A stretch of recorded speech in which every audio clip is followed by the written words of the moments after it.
Hey everybody, welcome in.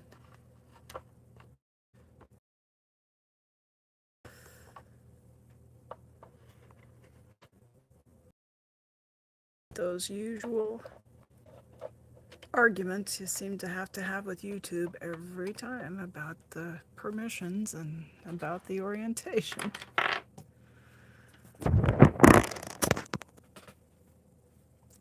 Hope your week is going a little smoother than mine's been going.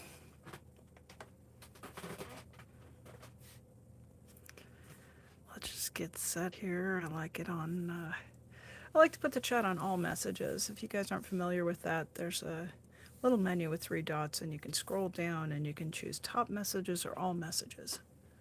And with top messages, sometimes you don't get everything. So there's a little tip. And since it's Friday night, we're going to set for subscribers only.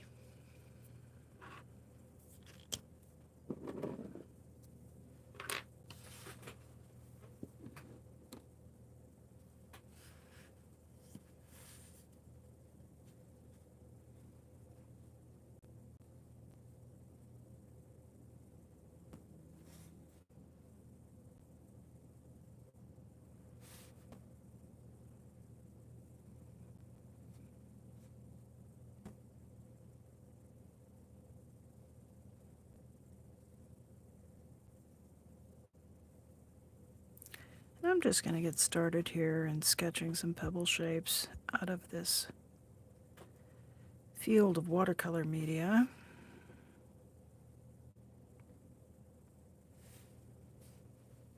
Not much to it, just looking for the edges.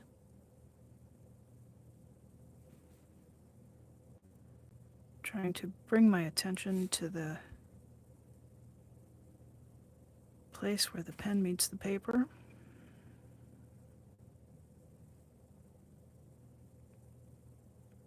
Gonna invite my attention back to the thing right at hand.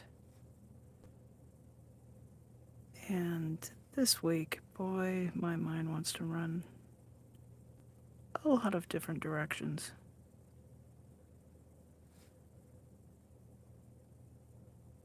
But when we have that going on, that state of mind that's frantic and unfocused, can really cut into our capacity to be effective. It means we're just not putting out work. We might be busy, but we're just not getting anything done that we want to get done.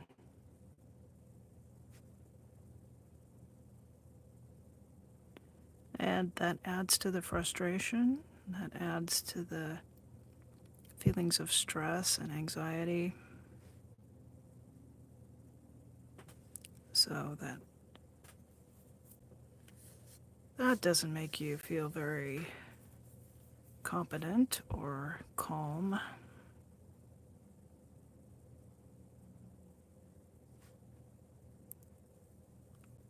So there are times where, if there's work, you gotta do the work.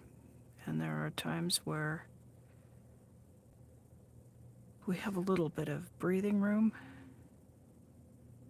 and we can choose to engage in activities that help us to be more efficient, more effective. So I am here to recommend to you that you establish a mindfulness practice for yourself.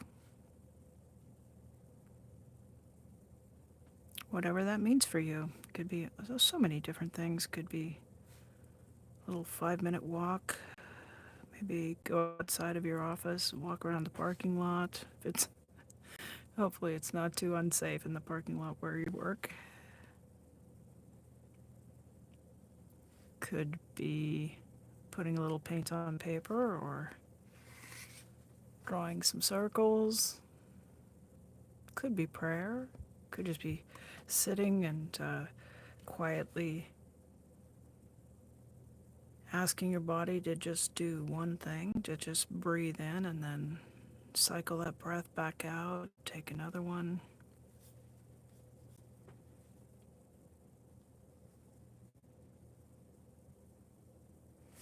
Mindfulness is not, it's not clearing your mind of all distractions.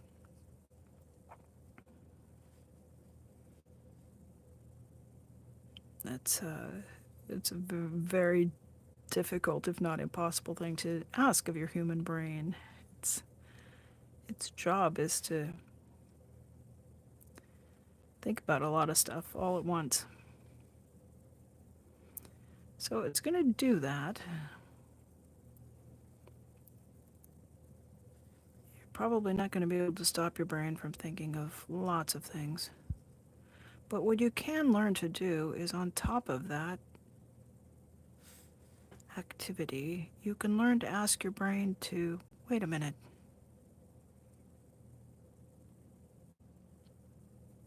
You can tell it, not right now. You can tell it, I'll come back to you in your list of demands in 5 minutes. And right now, I'm just going to concentrate on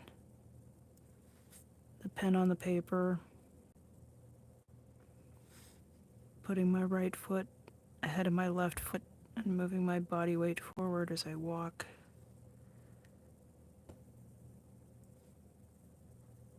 Just so many different things that one can choose to do for mindfulness practice for 5 short minutes.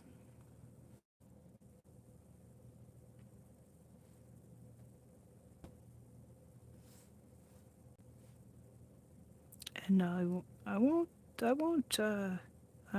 try to fool you. It's challenging at first.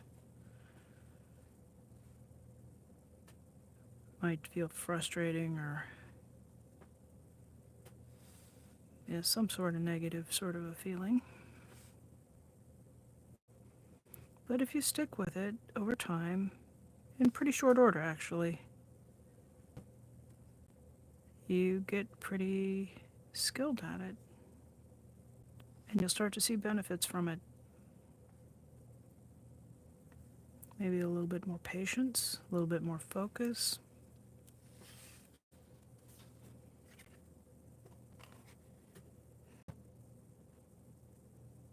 Hey, Maya, good to see you.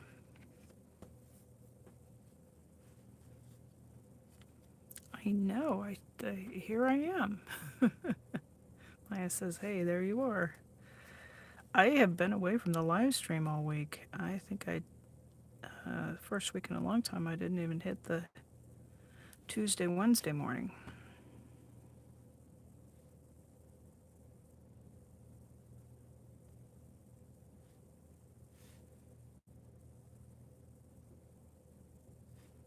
So there's your encouragement for having a mindfulness practice.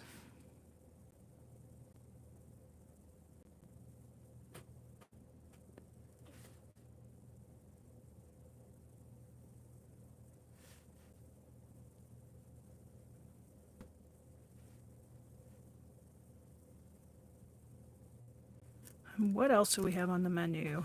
We always have a little discussion about art supplies, or a little of this, a little of that.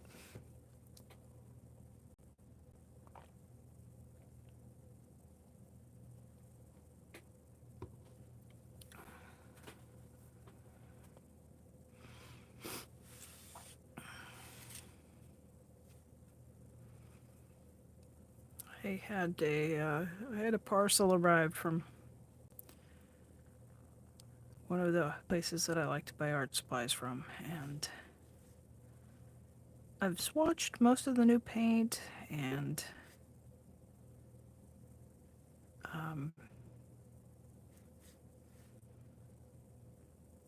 also made a foray to my local art supply store.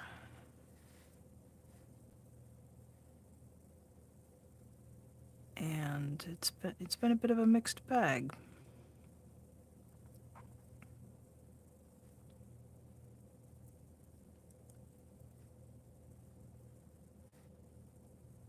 So one of the bigger tubes of paint. Felix the cat. Hey, Janelle and Maya. Hi, Felix.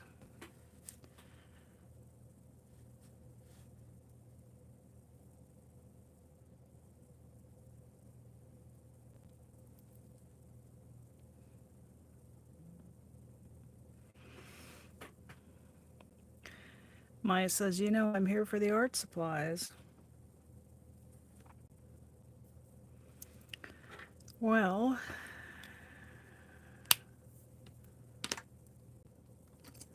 I sprang for a new quill brush. The Silver Atelier blending quill in a size 40. And it looks it looks a little bit shaggy right now, but when it's wet, it goes to such a nice point.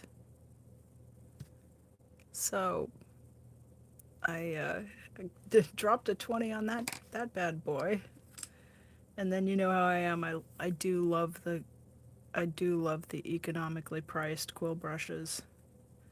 Just a traditional Sumi E brush. This one ran around $5, and I was hoping to replace my very favorite one because I looked at it. I'm not quite sure what I need to do to fix it, and it's just the right springiness. It's got two different kinds of bristles, and it attenuates to this just beautiful point, and it makes such a I'm just so happy with the mark that it makes on the paper. And, you know, I'm attached to it, so yeah, this ran $19.20 in the local art supply store. They have them on Dick Blick Art Materials for a percentage off, and the brush was, I think it ran 12 and change. So you know, the difference is I've got it in hand today, so I don't mind supporting the local art supply store at all. They had Daniel Smith paint on sale, so I picked up a small tube of the Amazonite Genuine, and unless I get some positive emails, that's going to be the last tube of Daniel Smith paint I give them money for. There was all sunshine and light right up to there, wasn't it? Let me just grab the painting and I'll show you what that Amazonite looks like. It's beautifully translucent and it's a gorgeous color.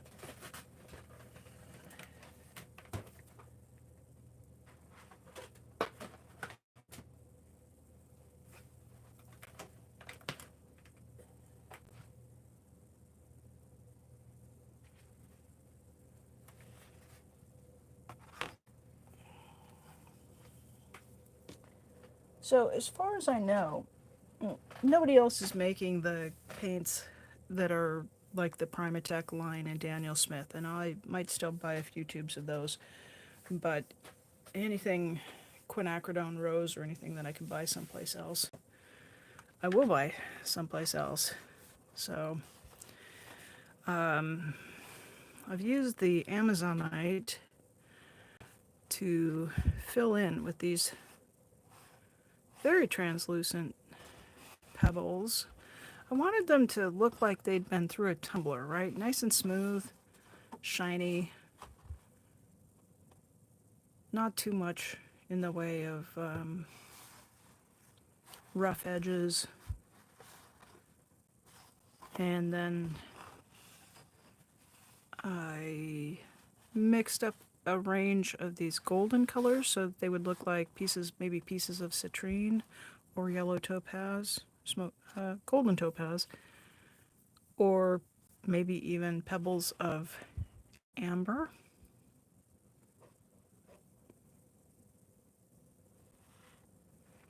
Maya asked, did I try the big brush yet? I have. I did. It made me smile. It was quite lovely. And one of the other advantages of buying at a local art supply store is you can try stuff out. So the owner was there and she said, oh, I've got these. These are what I use.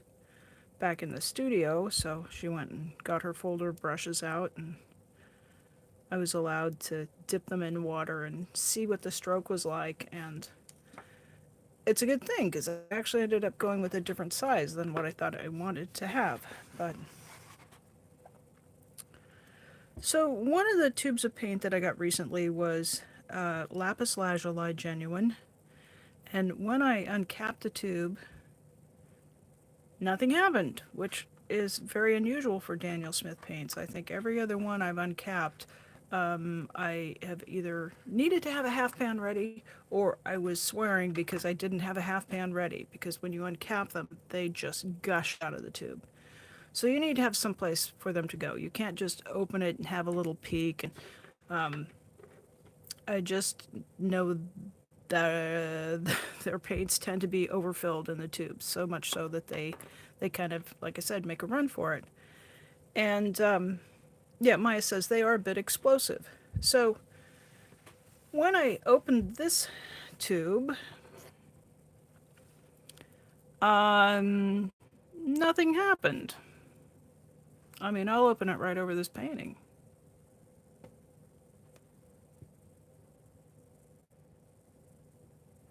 And I had a half pan ready, so I tipped the paint out into the half pan, and what came out was just basically pure gum arabic, which is kind of a golden clear liquid with just a trace of little pigment particles in it. So I got a second half pan out and squeezed out again gum arabic with just a trace of a little bit of flecks of blue pigment in it. And at that point I thought, boy, that's quite a bit of the product. And if the gum arabic all comes out the top and you're stuck with just nothing but pigment in the bottom, then that pigment's not going to stick to the paper, right? It needs to be mixed. So I went, got a bamboo skewer, inserted it into the tube, and stirred it for 2 minutes. I thought, just a couple quick things isn't going to do it. I really need to get this mixed in. And I moved the skewer up and down and did my best to get it stirred up. And then poured out another half pan of paint, and it still looked very much just mostly gum arabic with a little bit of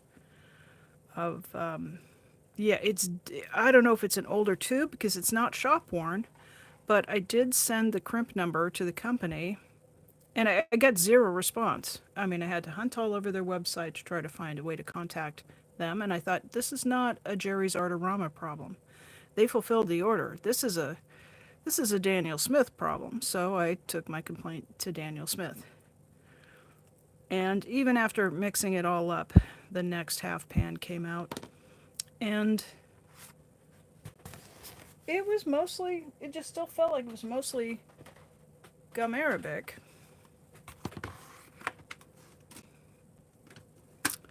So I did fill a half pan and left it to sit and evaporate.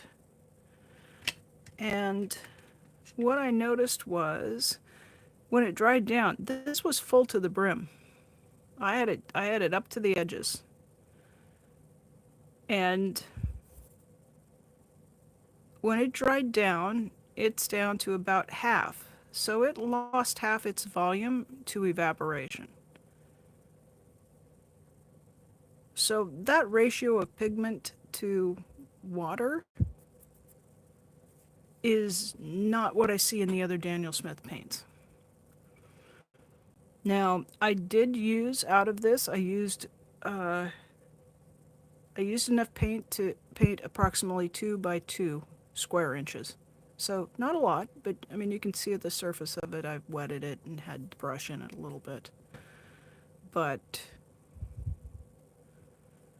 yeah, it's not it. Additionally, I swatched the lapis lazuli off the dot card, which I did go to the trouble to obtain a 66 color dot card with lapis lazuli, and The color's kind of dark. I would have expected the hue to be a little bit higher because I do beadwork and I work with lapis lazuli, and it's generally a little bit of a higher value. And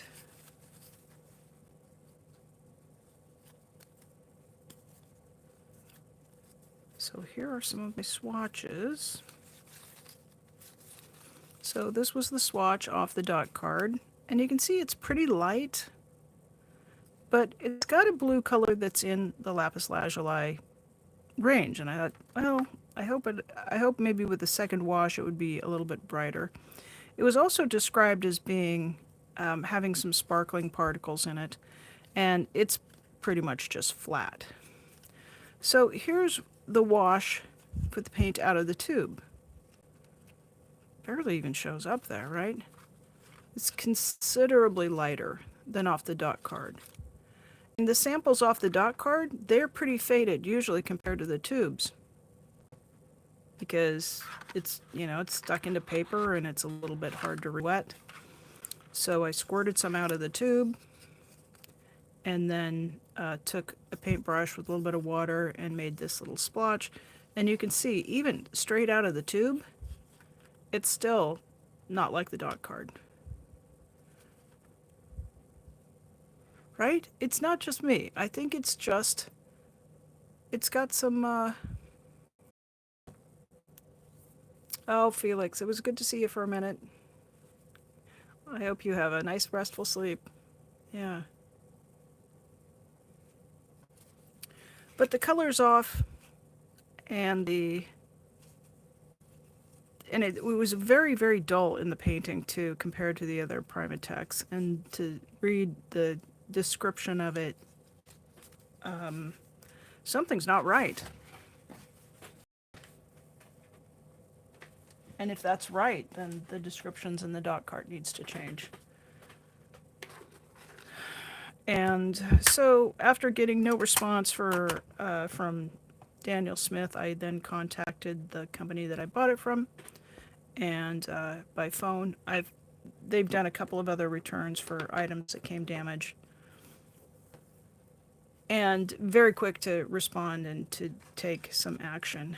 And here, I talked to them by phone, and I got well, you'll need to send us some pictures of the swatches. You'll need to send us some pictures of what's going on with it.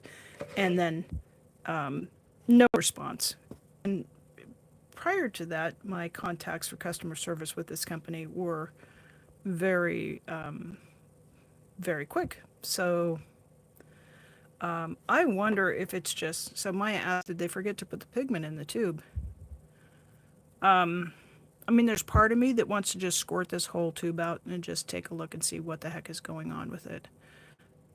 But then, you know, then you've got all your paint out of your tube. And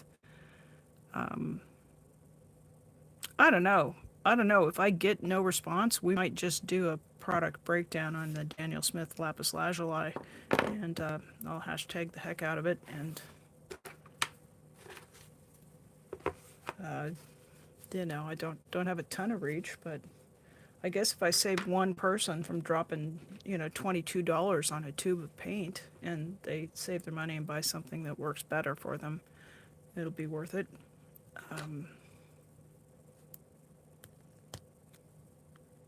Yeah, I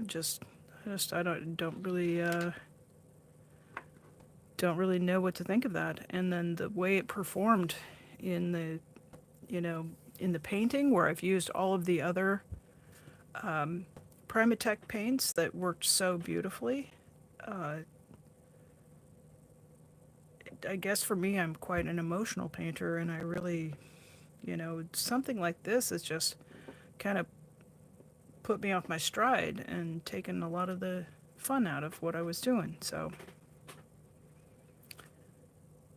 yeah, what I wonder was, like, was it at the beginning of the run, like if they were mixing the pigment and the binder in a big industrial mixer of some kind? It has to, you know, the system has to be purged before the good quality paint comes out. You know, did they start filling tubes too quickly, or did they get to the end of the run and maybe all they had left in the system was big globs of gum arabic with not enough pigment. I know lapis is a very expensive material, so were they trying to economize and maybe just didn't actually put enough pigment in this particular batch of paint? Which I'm going to call it out. Let me get the magnifier and I'll tell you what the batch on the crimp is.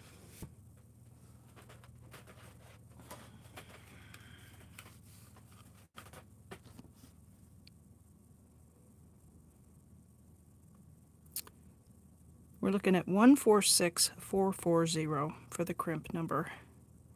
And I did include that in all 4 of my contacts, asking for some help and explanation about what might be going on with this.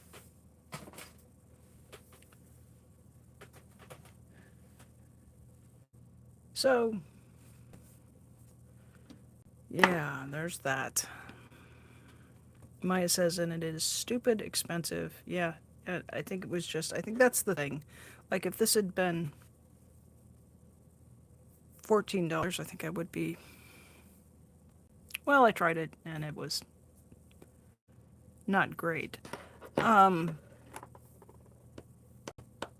it's, I'm not sure, does Daniel Smith sell in series? Is there a series number on this one? Series 5. So it's one of their more expensive paints in the line. And I don't expect to get 2 half pans full of nothing but gum arabic right out of the top of the tube. So,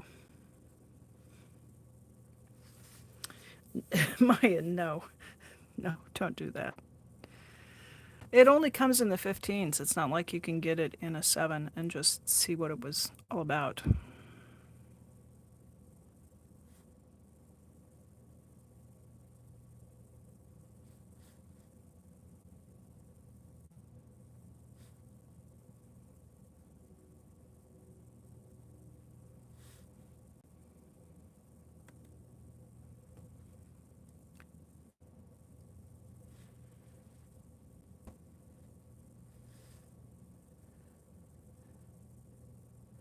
So I try not to go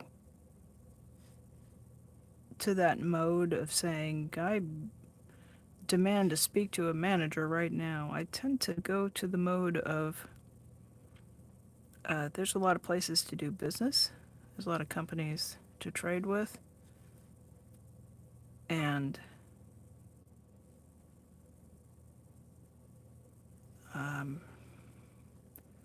I ran my business, and my family ran our flower shop businesses.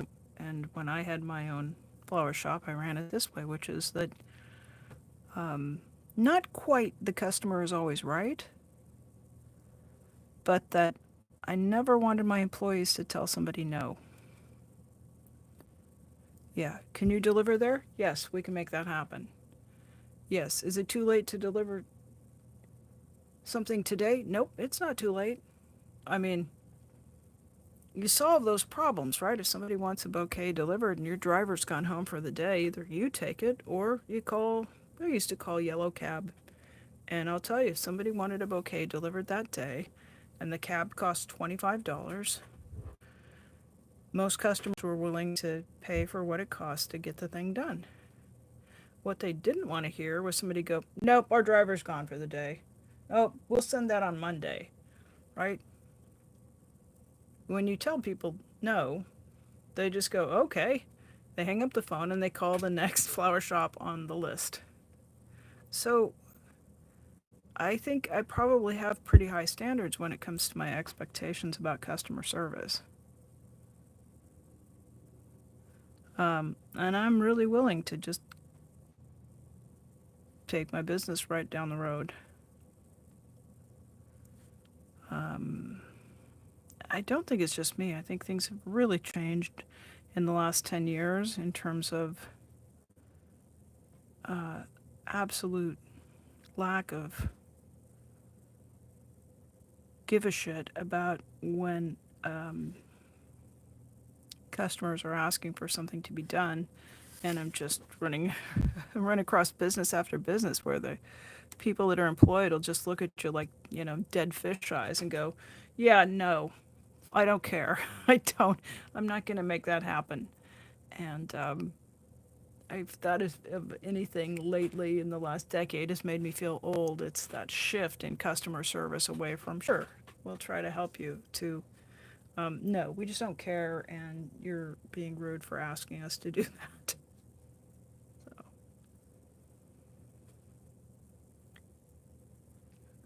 Maya says in Norway, I've never heard anyone here ask to speak to the manager. It's because everybody's probably nice up front.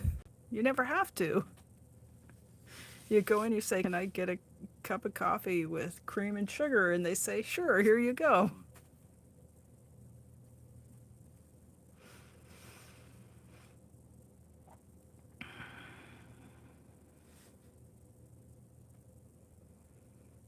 I don't know what Norway is actually like, but in my imagination, it's a very nice place.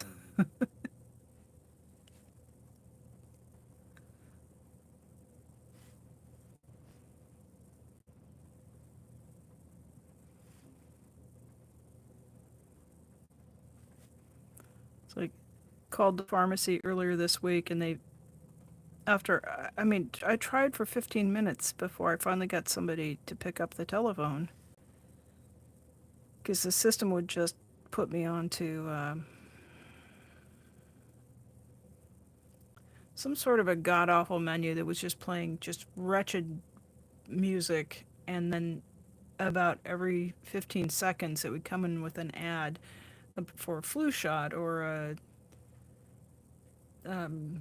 you could get this, you could get that, like just some sort of a sales pitch. And I waited on hold for over 10 minutes, and then I hung up and I would call again.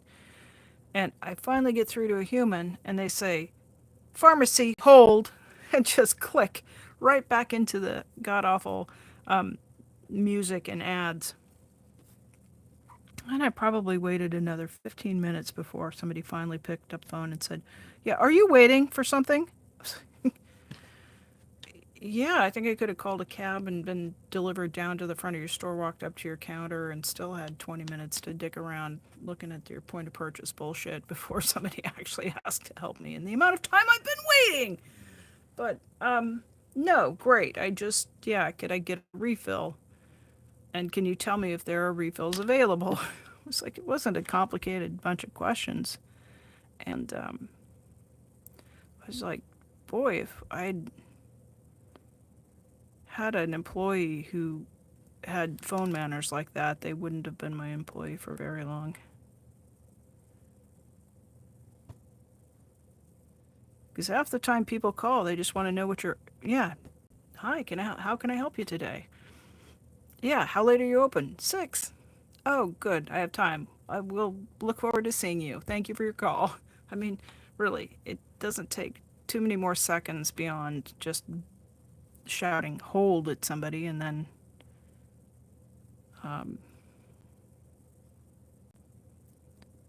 dumping them back into that Muzak hell.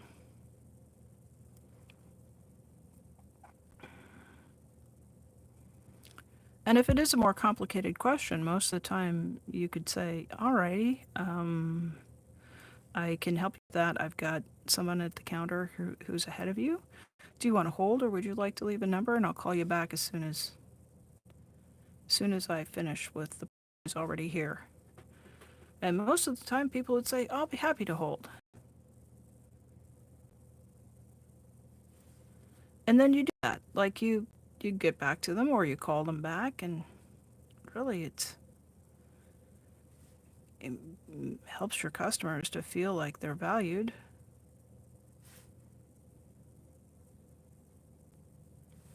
And you don't just dump them off into the abyss where they go, well, I guess they don't want my business, and then they call the next flower shop on the list, and then you know, you don't get the sale, and you don't get the customer.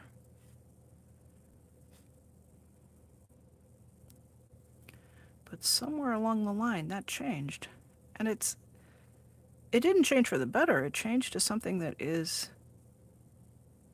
costing businesses their customers to treat people that way.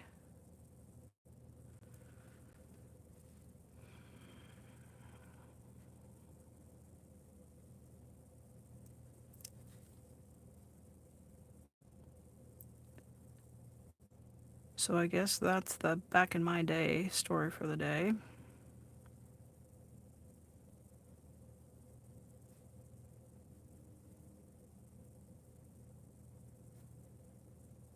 And the end of the week, and I still don't have the damn. Yeah, like their way isn't working because I still don't have my prescriptions filled. So I'm just frustrated by it. Oh, Maya says the standby music is so horrible sometimes that you hang up just to spare your ears. Exactly, and as a neurodivergent person, I, it sometimes those uh, the way it's broadcast, right? It's so tinny, it's so sharp that it is physically painful to listen to. And so it's not like I have an option to just sort of stand by while it's blasting. Um, it is really dysregulating, and then by the time I actually get a human on the line to try to tell them what I need, my ability to put words together has just been compromised because I've had to listen to um, really awful sounds for 10 or 15 minutes. And no option to just turn it off. Like, I don't know, as sophisticated as our phone answering systems are, why an option to just wait in peace and quiet. I mean, press 1 if you don't want to listen to this crap, right?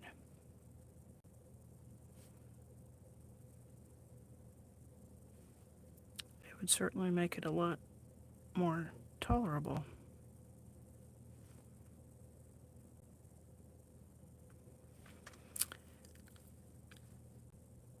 So I was avoiding live streaming this week because my mood was kind of crappy, and quite frankly, I knew it was crappy, and I didn't want to inflict it on people. So I was sort of thinking, oh, I'll just hold off. It'll pick back up. It'll get a little bit smoother and better. And I just kind of wanted to spare y'all from my ranting and whining. Um, and wouldn't it be great if we always were just peaceable and happy and life never ruffled us?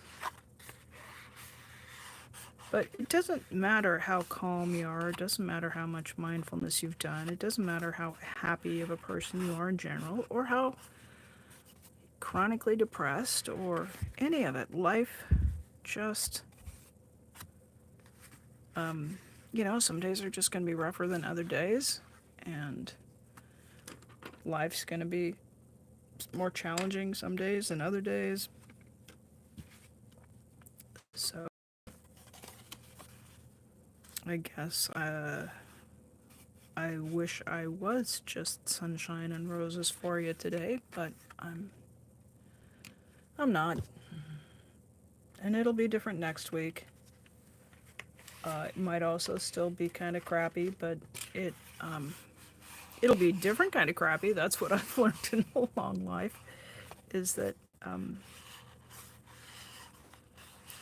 things tend to change. You just get a new version. Sometimes it's a little easier to bear. We always hope it's going to be a little easier to bear.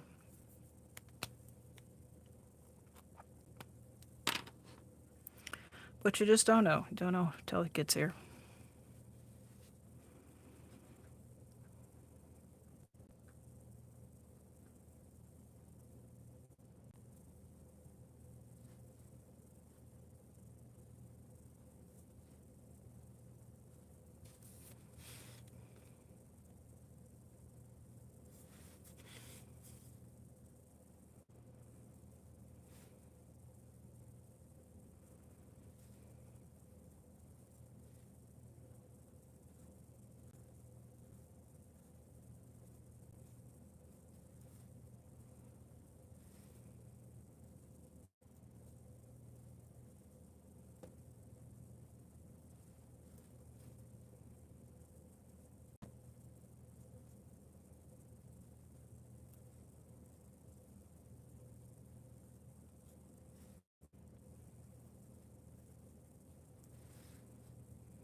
I thought also maybe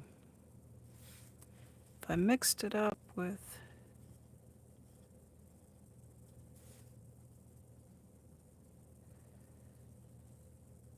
something besides pebbles, that might break the monotony of the January.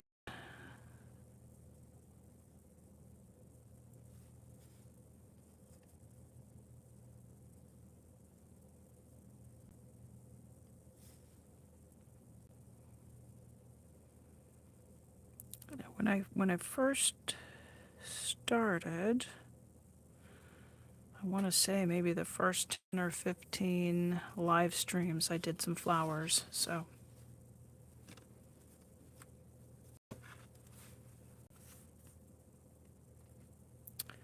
Maya says in Norway here, we now often have an option to hang up while waiting, and then they call you back when you are the first in line. Yeah, we don't. I don't think um,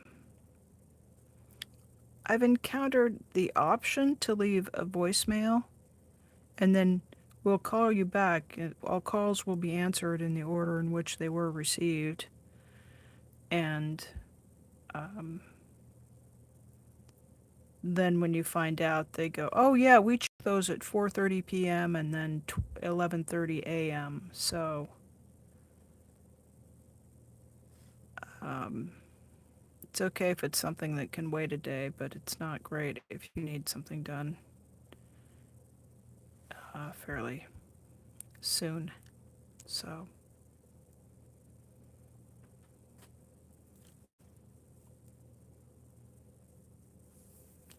hello, Shoto. How have you been?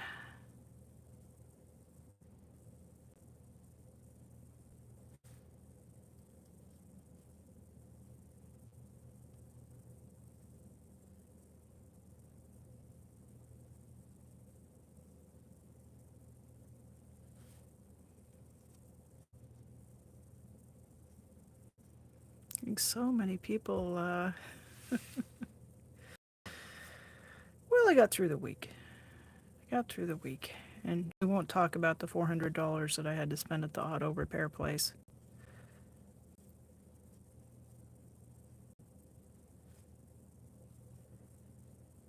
Or maybe we will.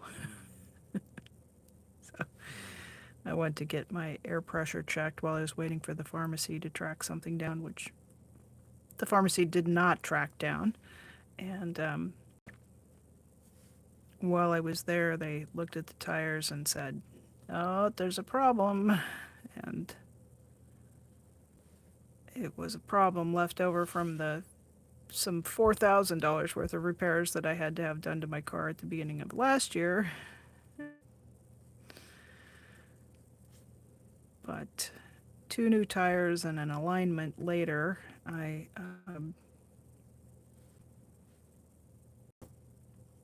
my vehicle is now tracking straight down the road and not ruining the tires. The transaxles were replaced last year, and the shop did not do an alignment when they finished it, so it caused problems.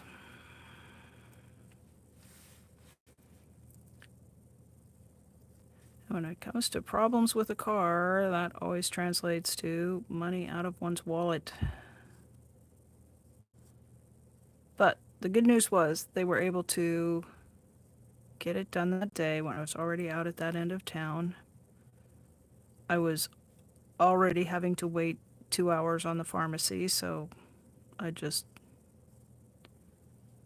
stayed in the auto repair place while they worked my car in and got it squared away.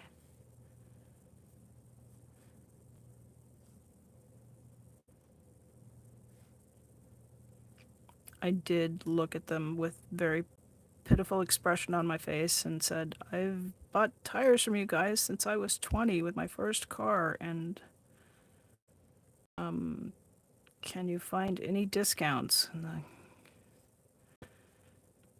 He said, let me do another quote for you. And he came back with a second quote, and that was actually several $100s cheaper. So never hurts to ask.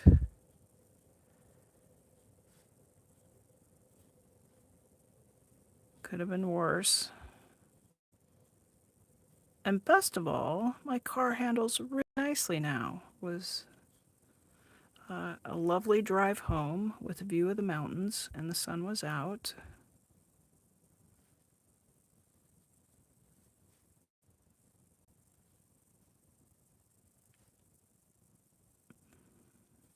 And I don't think anybody ever loves having to spend an unexpected several $100s on something, but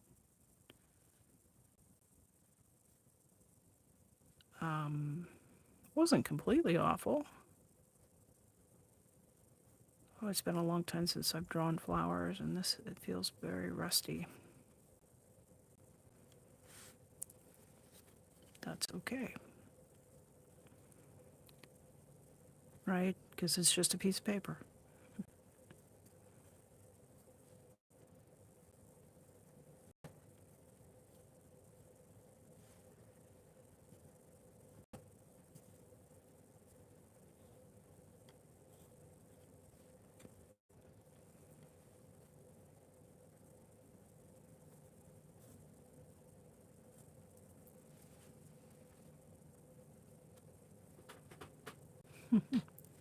Hi, Marla.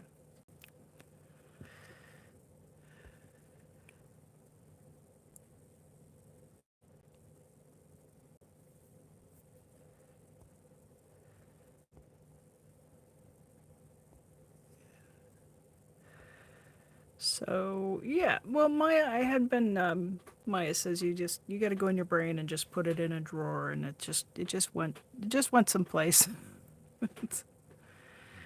uh, yeah, it did. I I have been being fairly frugal for the last while. I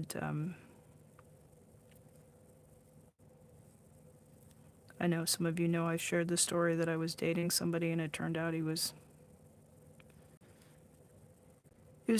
taking some financial advantage of me. So after that, I ended that relationship, I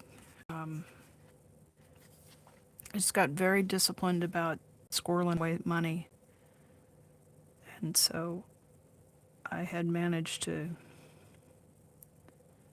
get myself a cushion so that I could actually have these kinds of, that's life. Life throws things up at you, and so my first response was, boy, I'm not going to be able to do this. It's going to take me a couple months to have the spare money to do this. And then I took a breath and I said, hang on a second. Let me just check my bank balance and let's see where we're at. And as far as my resources, and then we'll see how much fixing I can afford to do today. Because I was prepared. If the car had to be parked until I had the money to get it squared away, sometimes in life that's what you have to do. But I took a look and I was able to make that expense. And, that it cut into the art supply budget for sure.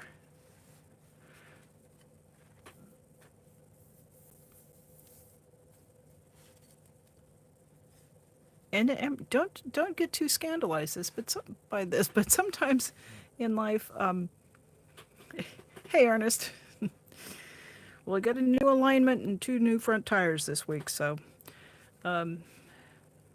car transportation rich, money poor. All right. Shoto, it was good to see you. It's always any amount of time that people come in here. I just appreciate it so much. And if I leave you more able to tuck back in and get some sleep, then that's a good bit of work. So sleep well, rest well, and enjoy your weekend. And thanks so much for saying hello.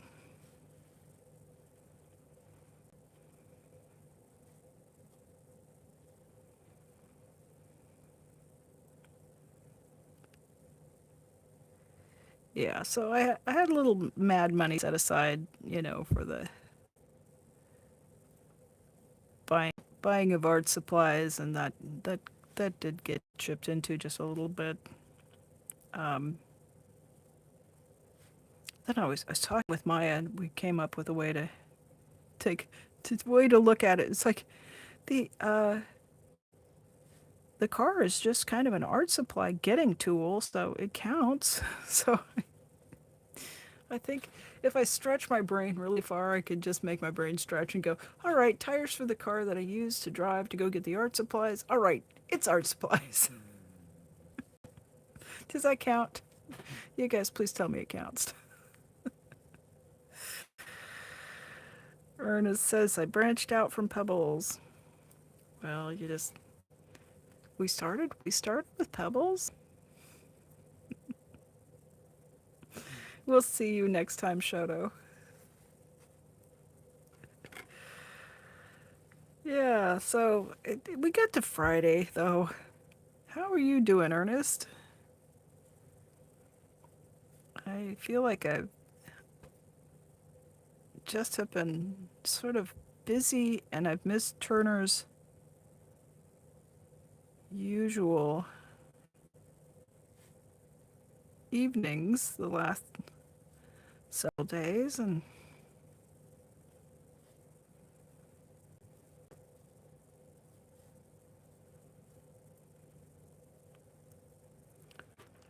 yeah. Does it does count, Maya? I'm working on having a better attitude about it.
Ernest says tonight was Turner's return to stream from a 5-day break.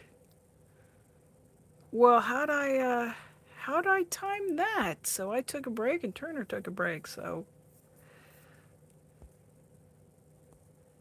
oh, that's wild.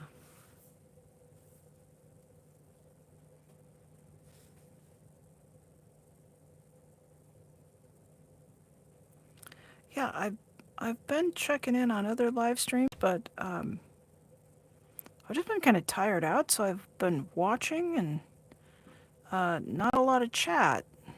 I was kind of hanging out watching Dan last night.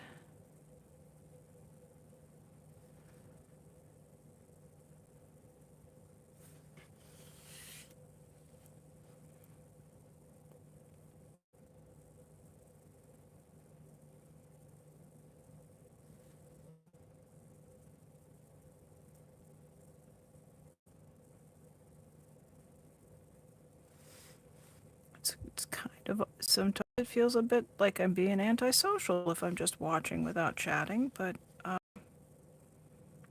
I don't know. internet, right? Just a little wild.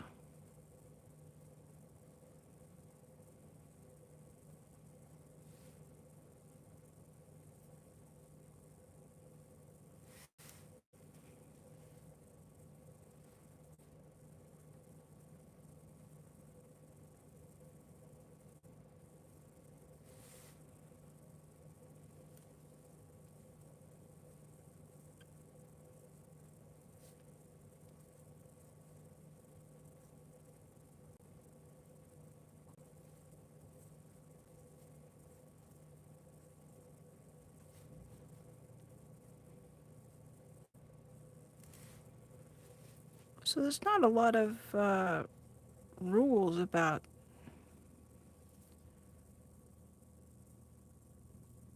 what I'm doing here, and just any shapes that seem to want to be sketched on are fair game.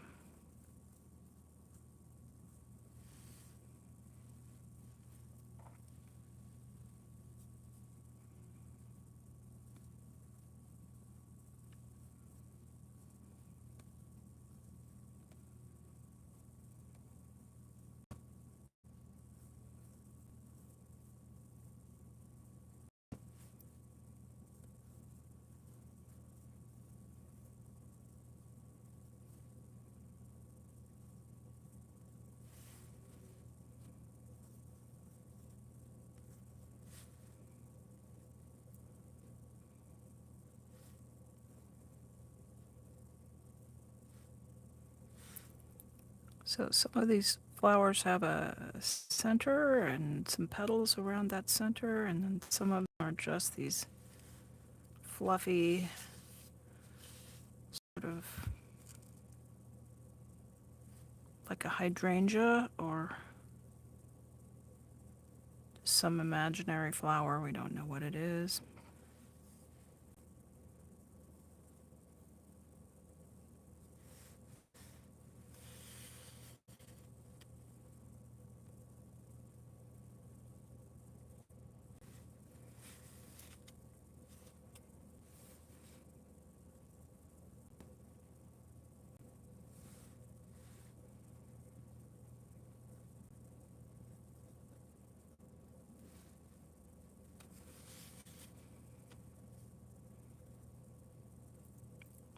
Just trace in some leaf shapes. I'm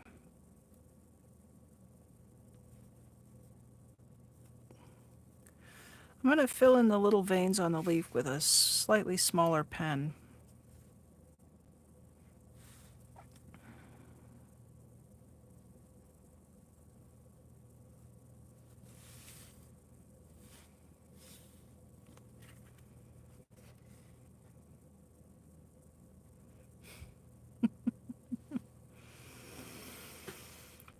Oh, Ernest, next you'll be telling me they're fish. There could be. There could be some butterflies.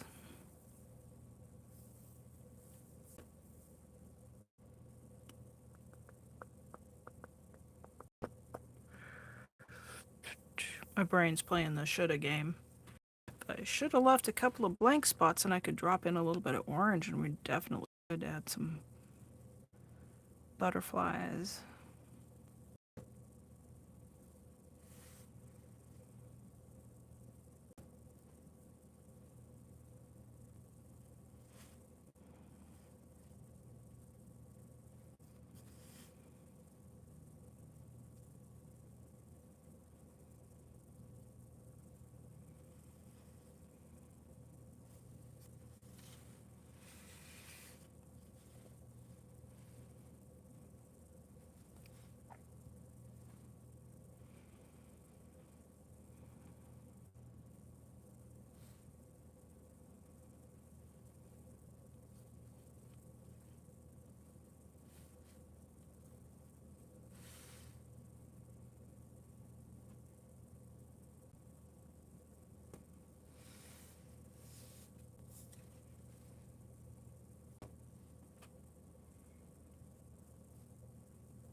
Hey, Irish Mart, good morning.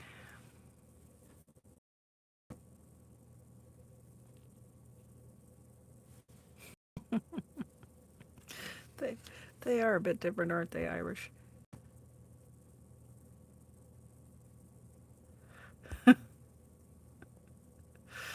Oh, Maya, I don't know.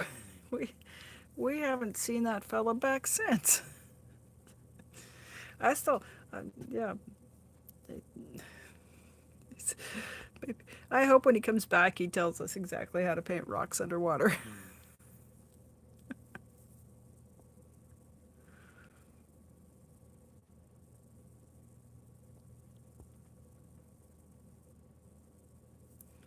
Oh, Marla says she sees butterflies too.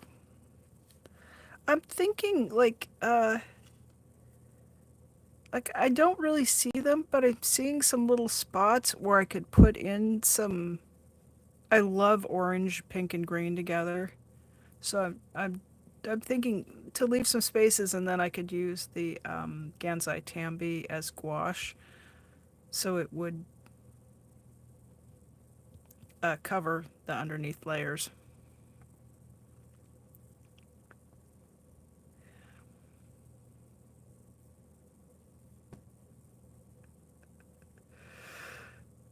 Oh no, it wasn't a troll. He asked me a question about how do you paint rocks underwater, and I autistically answered, "Well, you don't. They're like," because I went very literal with it, and I'm pretty sure what he meant was how do you paint an image of rocks with water flowing over them?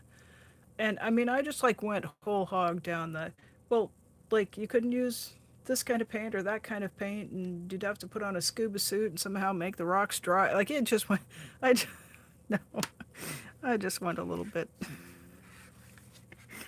literal. And like he was very nice, but like he didn't go, no, dummy. What I meant was, like he was very diplomatic about it. And you know, it's just one of those things. Like, um, I think sometimes texts and live chat, like it doesn't always translate.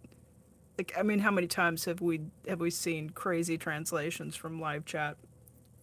That's all. That's all that it was. But the thing that's funny to me is that it was probably, I don't know, half hour, a couple hours later, and I went, oh, he didn't mean like take the rocks underwater and try to put paint on the rocks while you're underneath the stream. He meant how do you depict rocks that are underwater? um, I laughed at myself a lot. Yeah, it was just funny. It's just one of those literalisms that I sometimes do.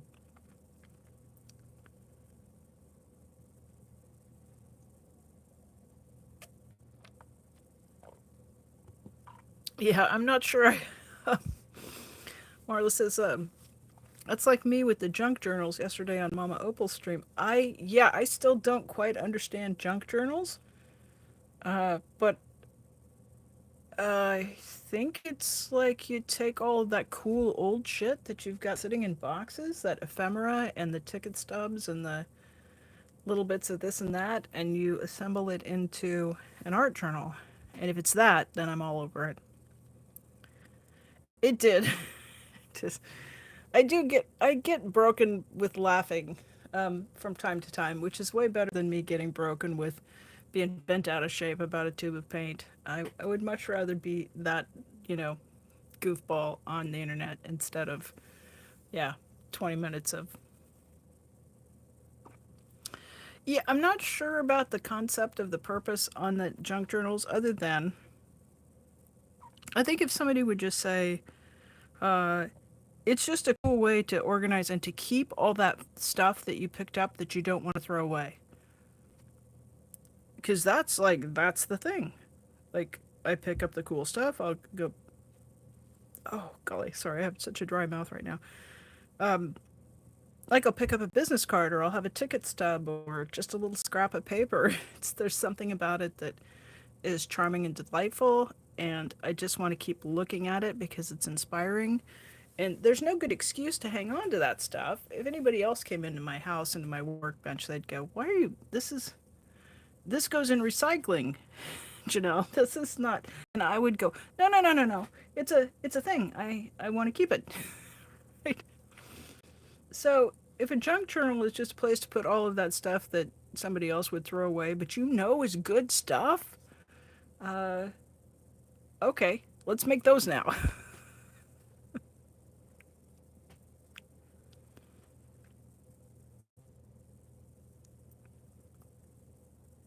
Yeah, because I mean, um,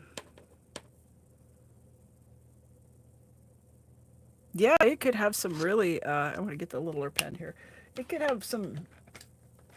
I mean, that refers to kinds of drugs in some places, right? Okay, that's super big. That's a no. That's the same as what I have.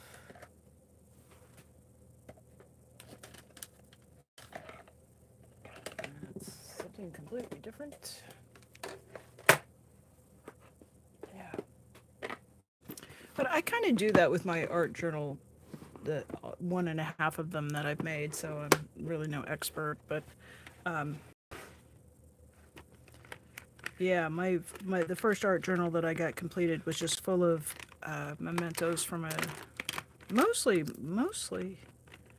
mementos from a road trip, but um, also just kind of all of the stuff that was left over after about a year or so.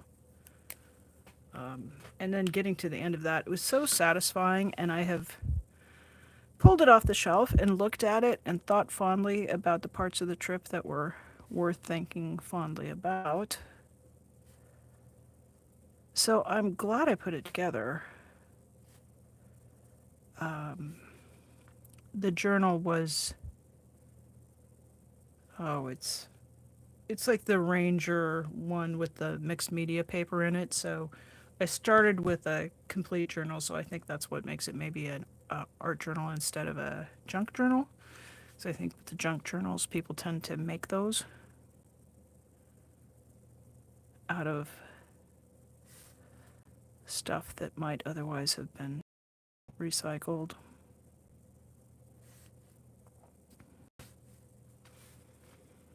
And then this year's, I haven't started one for 2025. I should probably wrap up the one I started in 2024, but it had quite a few illustrations that were still, like, they started from this blobby, painty background. Um, Quite a few rocks, some that I would describe as being like slabs of cut marble, and then quite a few that are floral.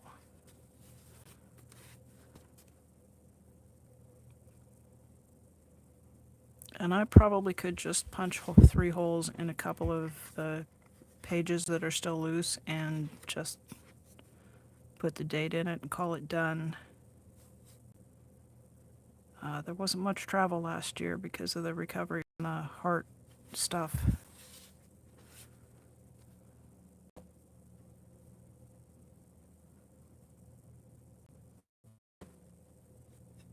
And this year, as I was just complaining about a little while ago, I have 2 new tires on my car, so I should make some road trips. So,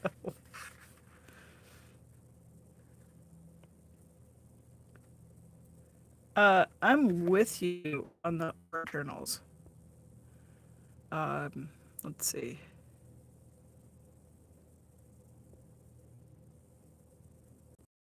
Bits and bobs. Irish Mart says the junk journal, I think, is what we call bobs. Um, Maya says, yes, I think the junk journal thing is using junk to make it. She does struggle with the concept too, but she doesn't quite get the concept of art journals either. Uh, yeah. Um, I'm with you there. I really. Um,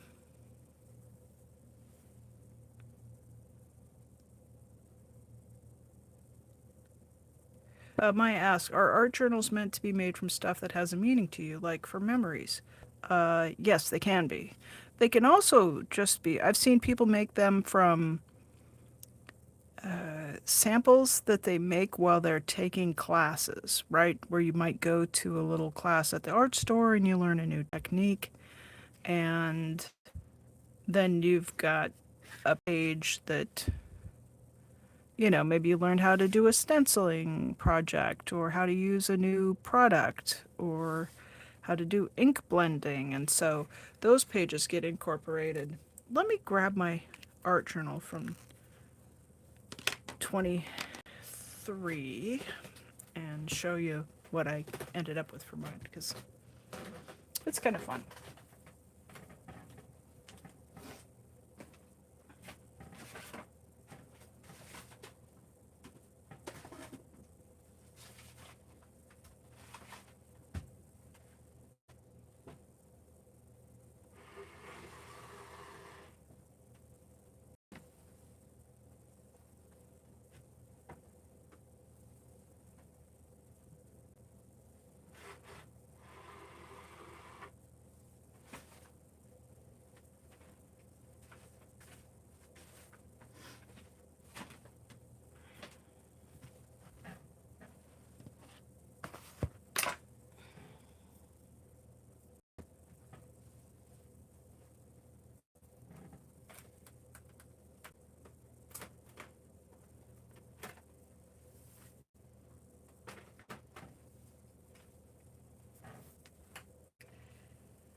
Okay. Actually, let's just start. We'll start with this one is in 8x8 format. This is the one that I mostly was working on in the last year. And the pages start out. I have a few that are watercolor paper, but I mostly just use cardstock. And I was also creating blanks, which I haven't put any artwork onto, but it is a lot of pages of pebbles. So lots of these guys. Just a bigger format where I was practicing the sketching technique and then also practicing with the other media to try to get better with the shadows and the highlights. So the covers are chipboard that had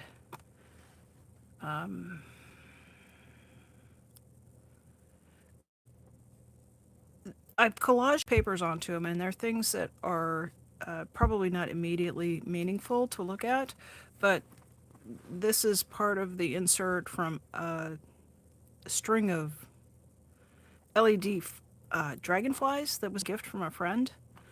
And so that reminds me of the friend. This is some tissue paper that came wrapped around some boots that I got. I really like the boots. This was paper that some bags you could buy for instead of plastic bags. And my friend went camping with me, and she brought food in these little bags that had these avocados on them. And I just thought that was charming. So that's like incorporates bits and pieces of junk into the cover, but it's kind of fiberboard. And then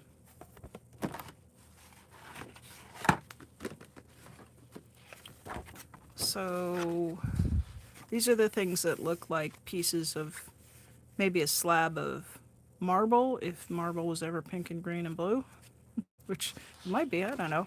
It is here. This is the very first Pebble drawing I ever did. Yeah. And just all kinds of different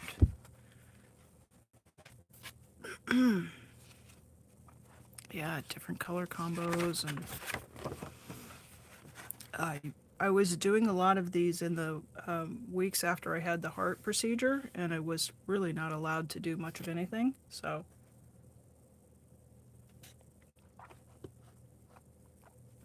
excuse me, I could be kind of quietly at my workbench in those weeks that turned into months. So quite a few pebbles.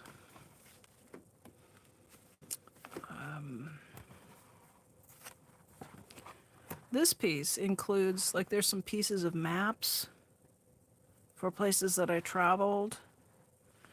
And this is a little piece that was torn out of a tide table. So I guess it looks kind of junky, but when I look at it, for me, it's a bit of an artistic interpretation of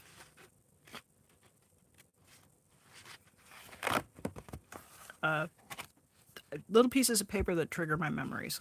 I don't really quite know how to explain it. Let's see, we'll move past some of these into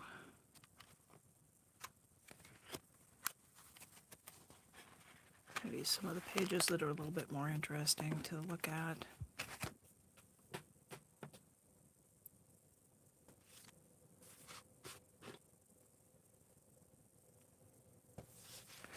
Yeah, Ernest was in the Heart Attack Club quite young, and yeah, it just it takes time.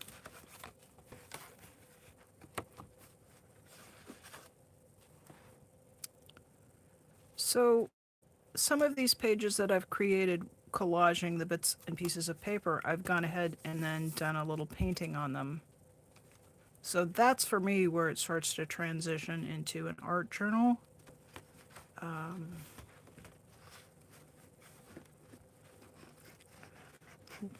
Fish.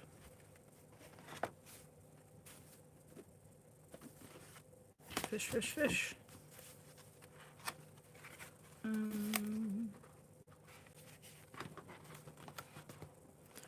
There's clearly there's no rules to how you go about it. It's just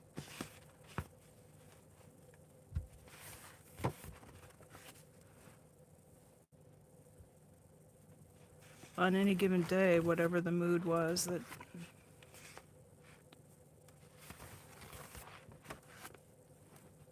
I like this one rather a lot. I like those kind of tropical colors and then the variety with the different things that look like orchids and things that look like stalks or fantasy flowers of some kind, maybe some tiger lilies.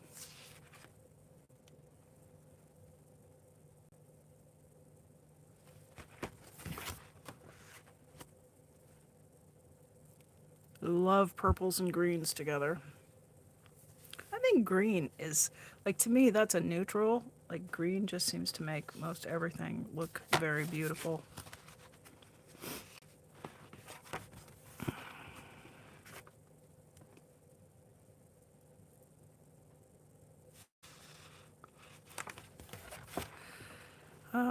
You may wonder sometimes, what do I do with things that are a disaster? Well, I get out the Sharpie and I trace out shapes, and then these shapes are cut. And then they're put back together. I can show you this. See, it's collaged. So, you see the little leaf shape there? I'm quite a scrap keeper. And the vase is just another piece of paper with some splotches of paint and then outlined with Sharpie and cut out. And then, I paid good money for that paint that went on that paper. I'll be damned if I'm going to waste it. So, yeah, so sometimes I do collages. And yeah, if you guys have looked at my channel, there's a header at the top, and it's taken from this drawing with the daffodils and the wild roses, and there's just some little daisies and all kinds of little shapes in there. Little forget-me-nots. Oh, Galax sleeves. No, I wasn't a florist for decades and decades.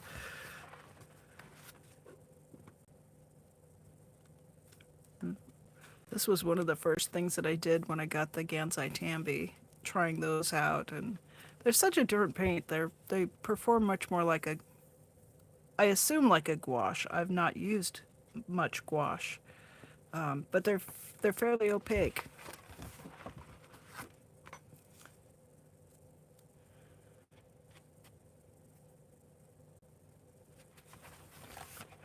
And then here's some blanks that are just, they're waiting for lines. I think this one's been waiting a good 5 or 6 months now. But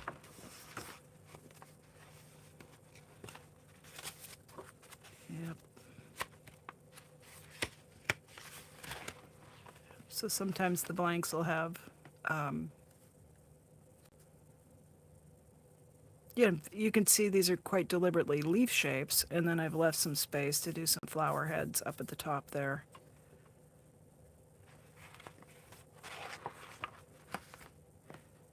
And sometimes I just want to play with the paint and the water and the paper.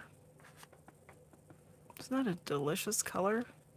I want a shirt that's just got this pattern on it.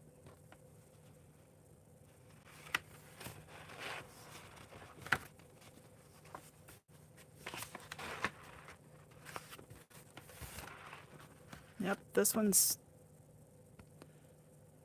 had a couple of layers of color come in, and it's just wanting some outlines. Frankly, I don't tell, but I think I forgot about having these in here.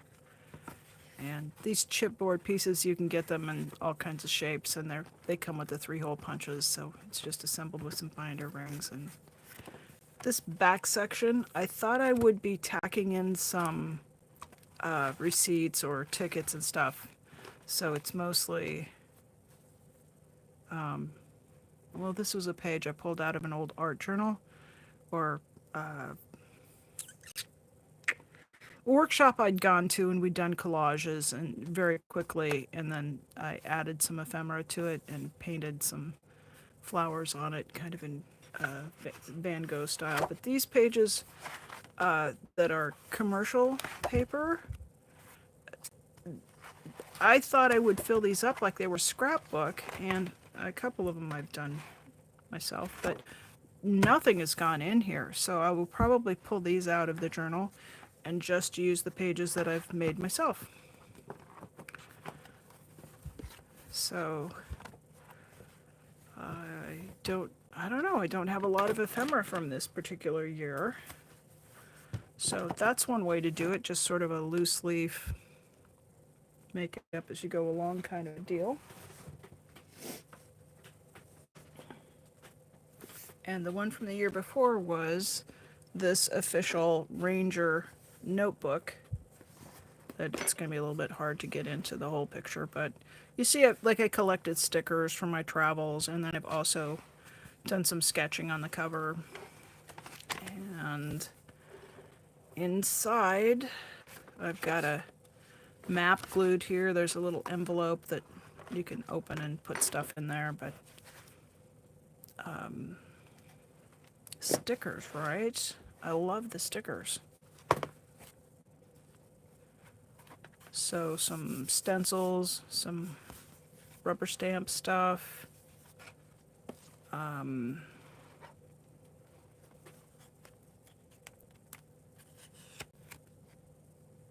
things that open up, and there's tide tables, and there's all kinds of hidden stuff in the art journal. So this was from, this is the thing that hangs on the rearview mirror to show that you've paid for your campsite at a park. Receipts.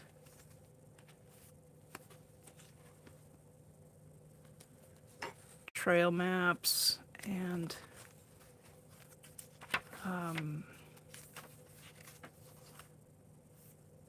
took a trip down from northern Oregon down to San Francisco, and this little packet opens up. It's got a brochure in here from the Avenue of the Giants, and this was a postcard that I bought at a gift store like coloring postcards. Isn't that the greatest idea? I've not seen them in other gift stores, but I have looked for them. So I had taken some art supplies with me, and when we had downtime, I would just sit and color in a postcard. Drawings with ephemera.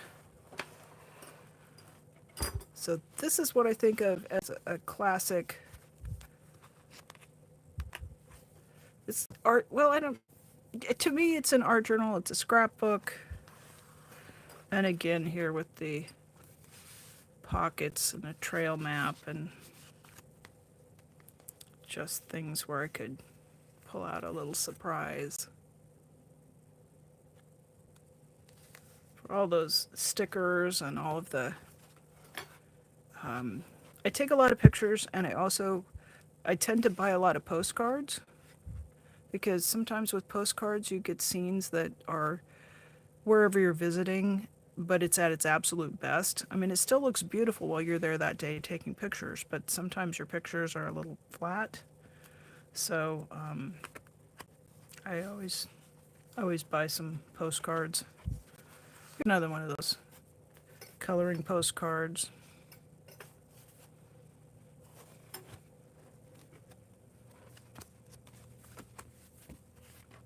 Oh, the Palace of Fine Arts down in San Francisco. So for that, I was really inspired by what I was seeing down there, which is this sort of neoclassical construction built, I want to say, around the 1920s, 1930s. But I didn't strictly just take a picture of it. I just was thinking about all of the different styles. If you Google the Palace of Fine Arts in San Francisco, I think you would see kind of the inspiration here. And I've done some drawings of columns with Corinthian capitals and included some rubber stamps and some just whatever went together here.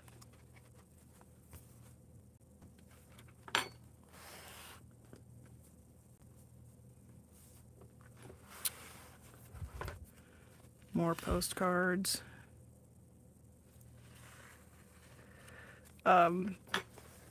This is kind of cool. This was the paper handle from a bag.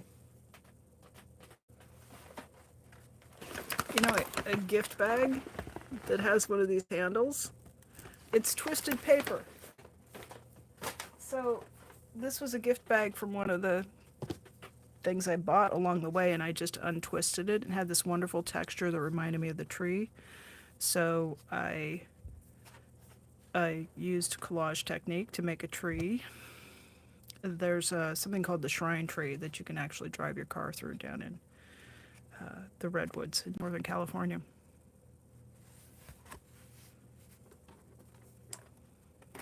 Yeah, my game with these is just mostly to see how many damn things I can get stuck on any given page.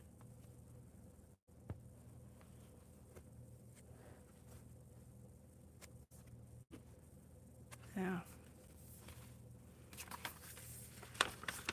A little bit of fancy map folding here so that I could get Mendocino County, down in California, on the coast. And there's a place down here called Glass Beach down in Fort Bragg, where they used to just tip the trash off the cliff at the edge of town and dump it into the ocean. And so, I mean, they must have done that for 50 years. Just crazy to think of the things that we've done to our oceans. But over time, the ocean just beats down all of that and takes everything that's organic out. And then what's been left are little pieces of glass. The beach is just made up of pieces of beach glass.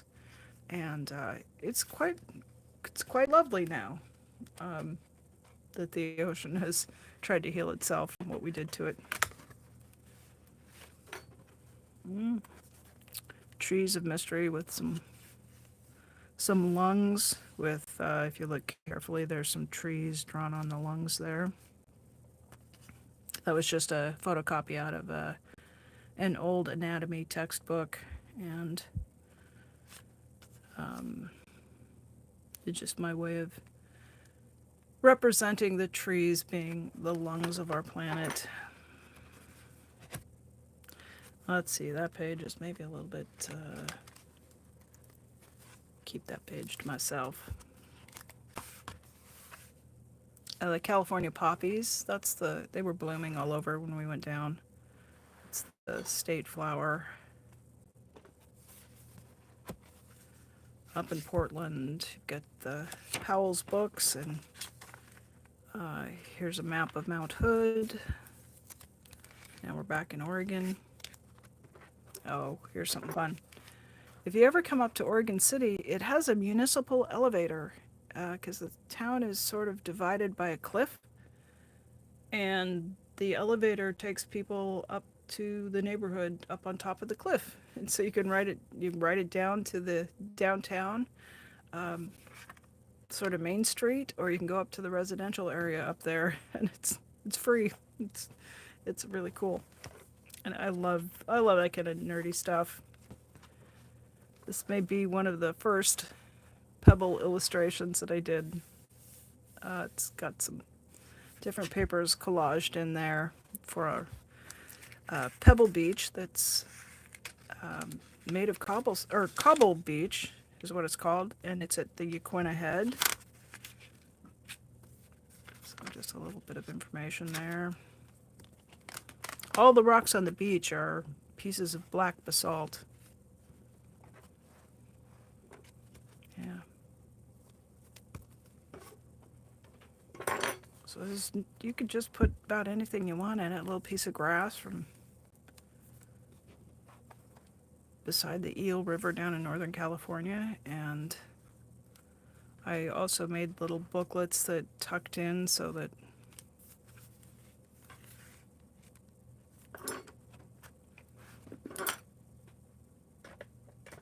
sorry about that noise. The spruce goose, that's up here in Oregon. And McMinnville, there's some protesting going on over in McMinnville earlier this week.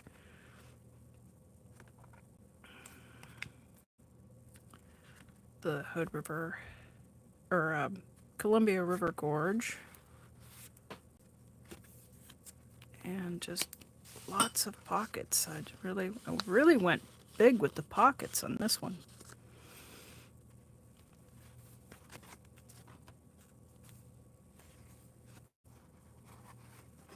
I can't tell if you guys are bored or mesmerized. But, yeah. So I've just used washi tape to lay these guys down like a little photo album. And then on the backs of the cards, I've just glued more crap in here. There's the blimp hanger. There's a blimp hanger up in Tillamook, Oregon. And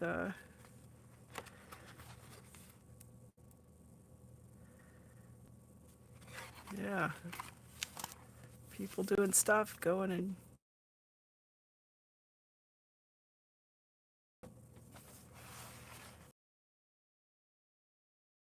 train tickets from the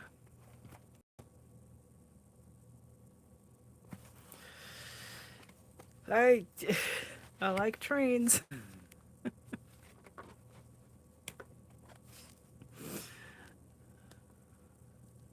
There's kind of a pretty sparkly one. Maybe we'll wrap up here. I don't know. It's a bit more of the same. We can see if there's anything just spectacular in here that. Well, this one's kind of fun.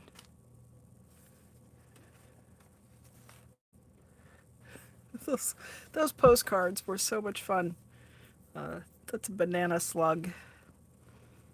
Some people have suggested that the banana slug be the Oregon state animal.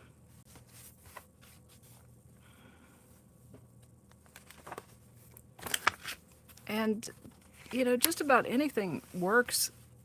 I think anything is just fair game to be used in this kind of a journal if it speaks to you. This was the local farm stands. And then this was a label from a can of Oregon pears that just I just found it appealing. So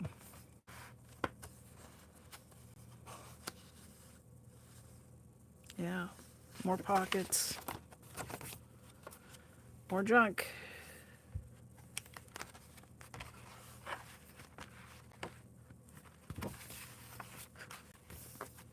There's some butterflies.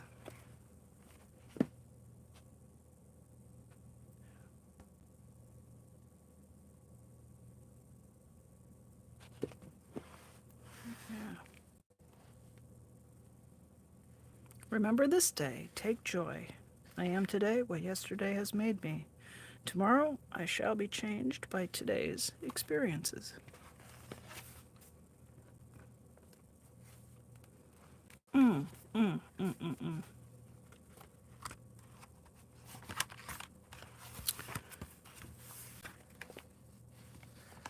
Uh, I bought an orange at an Asian market down in San Francisco, and it was the most exquisite orange.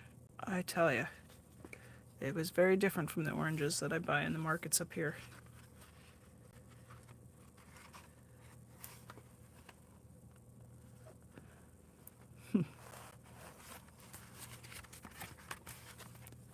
And I'll finish with this one. So this was made by pressing the flowers that were in my birthday flowers bouquet. Um, and I didn't press them flat. They were Gerbera daisies, and I put down probably 2 or 3 layers of just packing paper and laid the flowers face down and then just weighted them down a little bit. Put a couple more layers of paper on and then weighted them down and left them for 2 or 3 days. So they didn't really shrivel up, but they dried down a little bit. And then I inked them and pressed them on the paper. And then again with the outlines. And then you might recognize eucalyptus here. There were some lotus flower seed pods, right? And so this page is actually made using the flowers from the flowers I got on my birthday. Yeah.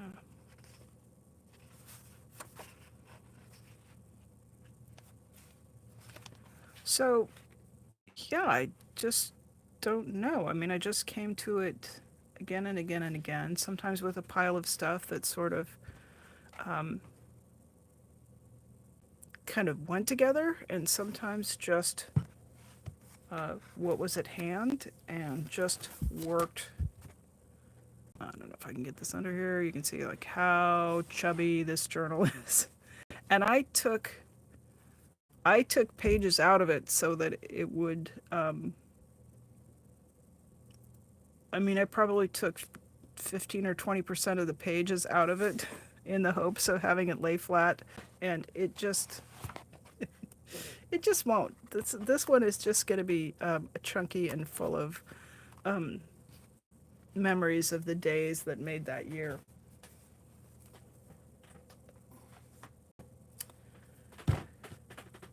So I'll have a look back now and see if we've got questions. Where are we at? Oh, we're doing okay for time. We've got a little bit more time.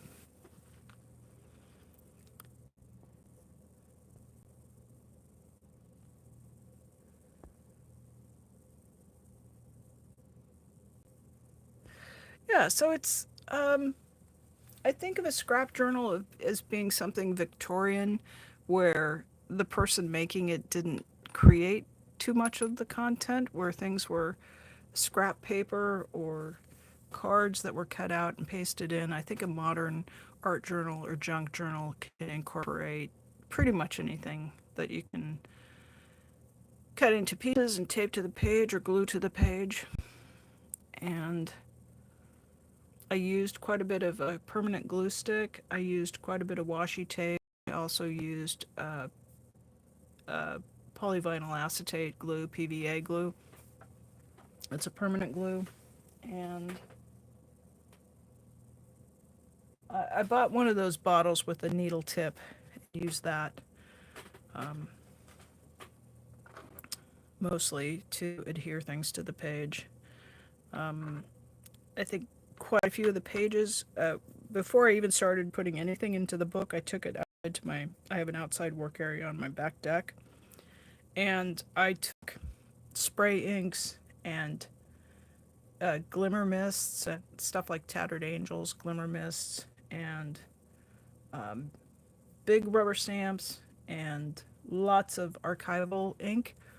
I tried to use anything that I did that I was stamping into it. I tried to use something like Ancient Page or uh, the not the ones that are water activated, but the ones that are dry permanent, and then so you can work over them without having them lift up. So I did that. You may have noticed some of those pages had some images that were stamped on the background. So I just colors that group of colors that they didn't necessarily match, but nothing really clashed or stood out, and that gave me a little bit of something besides a blank page to work with. So I found that helpful. And yeah, I would leave probably 2 or 3 pages blank, and then I would do, you know,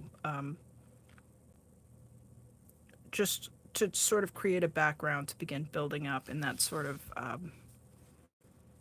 the distress method, like the Tim Holtz kind of distress method.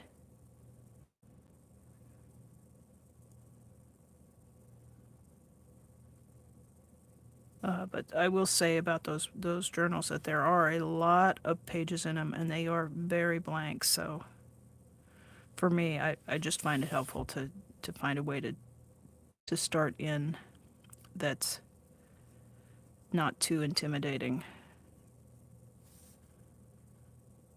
So I have just I know this is going to be a surprise to some of y'all, but I may have a stash of rubber stamps. It may be three. It may be a cubic yard of rubber stamps.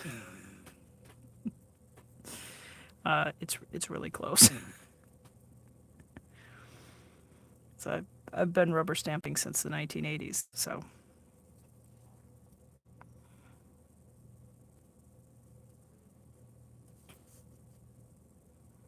but yeah, I mean, what else could you could use sprays. You could use uh, washes of acrylic paint or stencils if you were just all kinds of things you could use. And start with lighter colors, tans, yellows. If you go super dark right off the bat, then it's going to be a little bit more of a challenge to uh, have your later layers show up. So,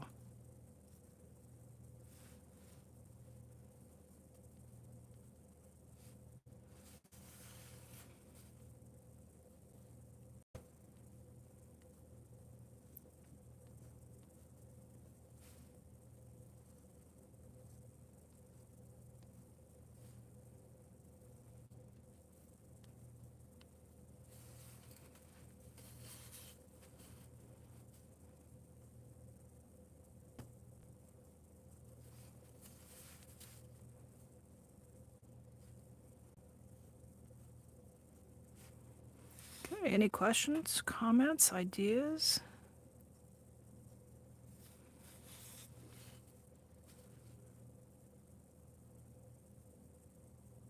Hopefully, a couple of you are out there snoring away and peacefully off to snoozy land.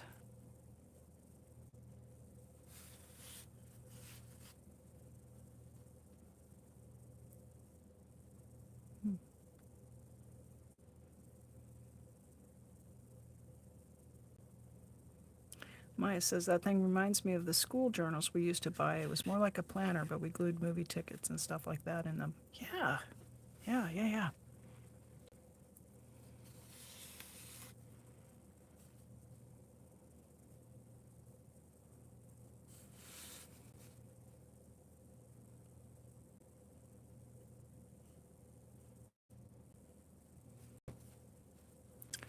Yeah, that trip had some elements that were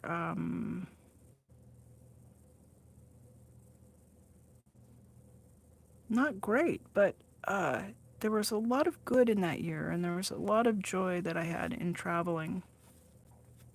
And I mean, sometimes I think back on that year, and that's, I was still in a relationship, but that was not a great one. But most things in life, there's good, there's bad, and it's sometimes it can be a challenge to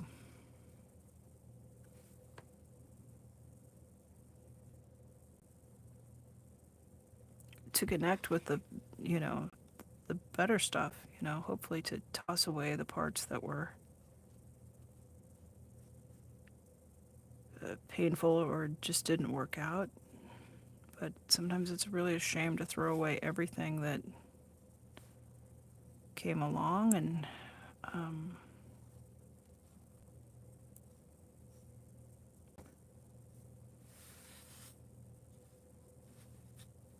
so I guess I might not always relish the memories of the company I was keeping during that year, but the parts of it where I got to go and see the world and explore the state that I live in,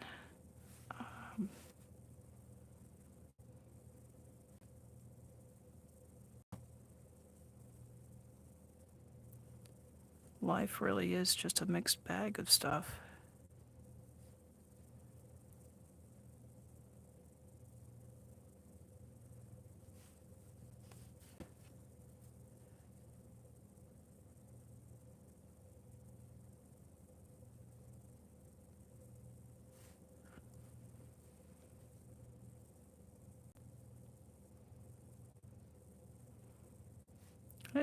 There's always lessons if you'll take them. I mean, we can certainly go through life without learning, from what we go through, but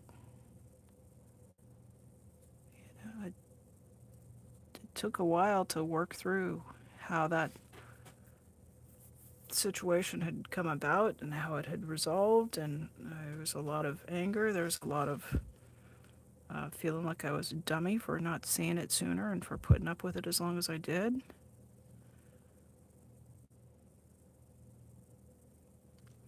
And there's very little in life that's just, pure progress.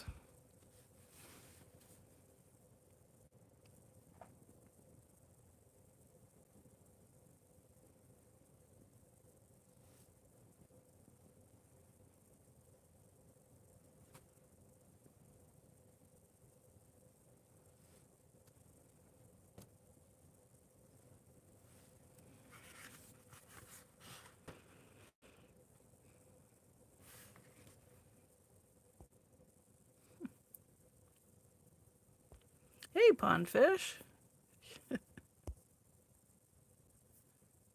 Marla says, you live in a beautiful part of the United States. I really do. Um,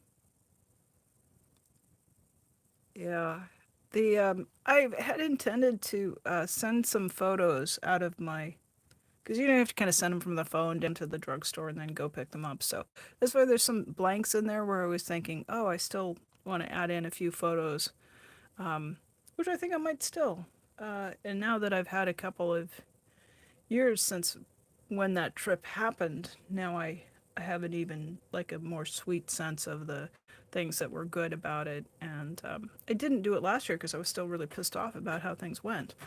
And it just takes time to work through and to grieve and to sort of sort it out in the bigger picture, I guess.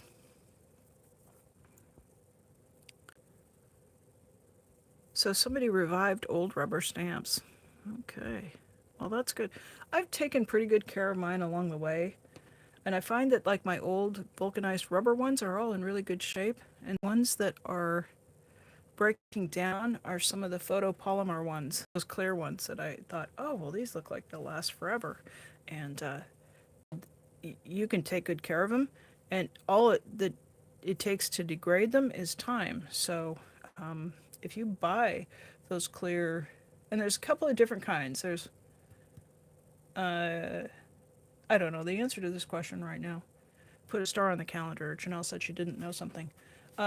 There's a couple different kinds of the clear stamps, and one of them is much more durable than the other. So if you buy a packet of stamps, get it out and work with it. Make some cards and because those some of those clear ones aren't forever.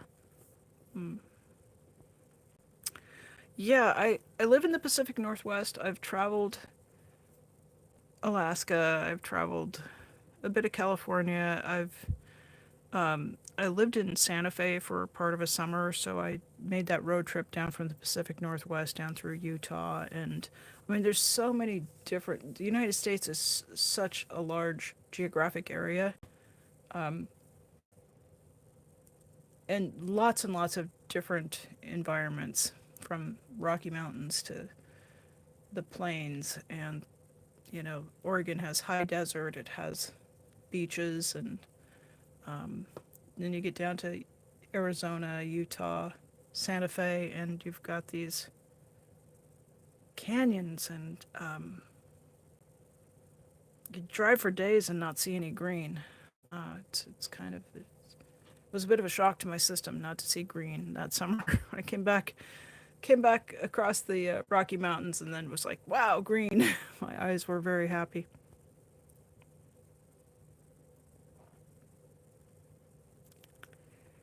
Irish Mart says it's only a mistake if one doesn't learn from it.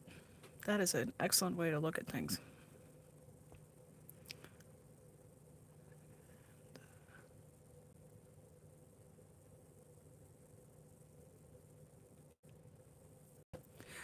What she found is that the bottom layer erodes. Do you happen to recall, Marla, was she talking about the old vulcanized, the pink rubber ones, or was she talking about the new clear photopolymer ones? Yeah. No, in Santa Fe, like, it's red rock and some yellow rock and some brown rock and a little bit of gray rock, and then there's some cactus colored things, which are sort of green, but it's not lush and deciduous the way the Pacific Northwest is. And then, well, there's juniper and some sagebrush, which are shades of brown green, but like there's not gardens, there aren't flower pot. Well, there would be a few flower pots, but very few, but not like a neighborhood where you would drive down and everybody's got a grass yard. And I don't know how to explain it, but it just felt like my eyes were just um, if you've been in bright light and you come into darkness, or if you've been in a movie theater, you come out and there's this sort of weird feeling in your eyeballs that you've got not what you need in your sight, and it was sort of like that, but it was just like my eyes felt hungry for the color green. Hmm.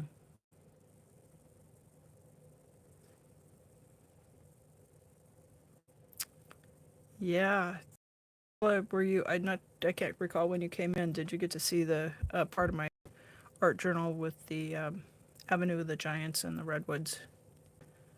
I loved that. I actually loved the redwoods and spending time there. The person I was with was driving, and so he stopped at the first stop where you pick up the brochure of Avenue of the Giants, and then he drove all the way through it. He didn't stop at any trail. He didn't stop at any tree until we got to the gift shop at the shrine tree where he could drive his car through the shrine tree. And then he ducked out and we went down to Highway 1. And I was and remain pissed off about not stopping to take a hike through the redwoods. So, uh, we did stop at other stands of big trees, because I really had to put my foot down and just throw kind of a have a scene about it. But who does that? Who thinks that's no way to see the world, for Pete's sake? Yeah, but I think I would have spent. And we did get out of San Francisco. We went up to Mount Tamalpais, where you can see the John Muir Wilderness, and you can see the Pacific Ocean, and you can kind of look down and see. You can see Oakland, the Bay Bridge, the Golden Gate Bridge. You can see it all from Mount Tam, which is north. It's in Marin County, north of San Francisco, and that was. We spent the day up there hiking around, and but as nice as San Francisco was, I'm just not an urban environment kind of a kid. I like to be outside with the trees, and so I think if I headed down to California for a vacation again, I would not even try to go to San Francisco. It was nice, got a nice orange at the Asian market, and okay, all right, but like let's get supplies and then go hiking. That's what I want out of a city. Some stuff to go out of the city. Yeah. Alrighty, folks. Well, we're at 2 hours here, so I'm going to wrap it up. And I want to thank everybody for coming in and spending time making some art. And I hope that you'll be inspired to think about putting some of your cool ephemera together into an art journal or junk journal or just a scrapbook. And feel free to get out your crayons, your markers, your paints, your stamps, and your scissors and your glue stick, and cut that stuff up, reformat it until it's meaningful to you, and make your own little journal. You don't have to start with whatever that thing felt like. It was 100 pages. Don't go with a big one like that. Just find yourself a small one, and I chucked a whole year in there. That's kind of a big step, I think. Maybe just something about 12 pages and a group of things that sort of go together, and it'll put itself together. You'll be able to get that thing tagged together. It was a lot of fun, and it's a lot of fun to look back on it.